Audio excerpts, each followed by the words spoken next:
So chapter 19 talks about getting instant cleverness, basically reading the room and using the right strategies at the right time. As far as the order of words is concerned, the order absolutely matters.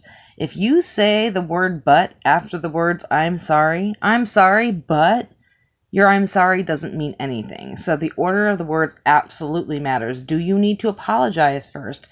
Do you need to establish the tone first? Do you need to make them laugh first? So figuring out what to say when, that's going to get you out of a lot of trouble. Then, weighing both sides, appearing to be fair, and then actually listening to both sides. If you are in any kind of leadership position, listen to everybody in the room. Even if you think you have your opinion made and you're simply trying to appear to be fair, actually listen, because you'll never know when you're going to pick up on a cue or an idea that's really going to work. So appearing to weigh both sides or multiple sides of an argument is an easy way of getting an audience on board with you. And turning up the volume, turning down the volume. There are times to go all Karen and ask to speak to the manager, and there are times to walk away and write a Twitter to corporate. It's about figuring out when do I need to put the press on and when do I not.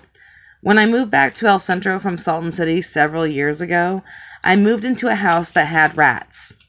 Rats. I'm not talking mice. I'm talking huge, like Ninja Turtle nightmare rats going on for 7.5 months. And my messages to the landlord started with frantic texts and phone calls. Help, there's rats. And they're like, there's rats? We had no idea. Here's some rat traps.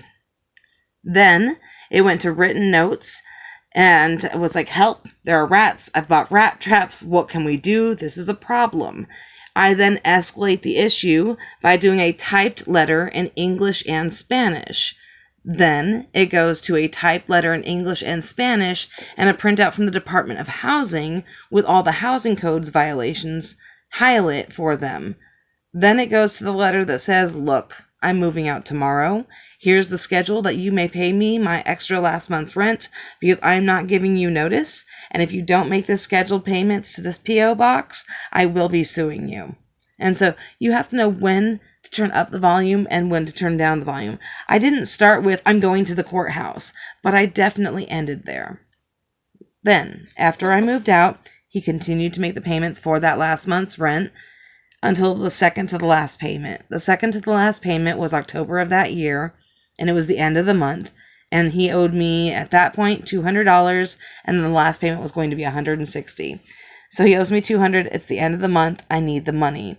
So I go over, and he gets angry and screams in my face and slams the door. Do I need to scream back and raise my volume? No.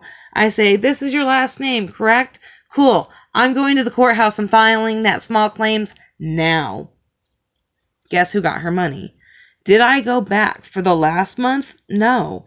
At that point, I was able to adjust my next month's spending and get that into my budget so that I didn't have to face him. So for $160, he has the energy on him. Come to find out that the other person he owed money to, who went there for the next month for the payment, he got violent with them. You have to know when to turn up the volume and when to turn down the volume. Argue with the people who are booking your airline ticket? Sure.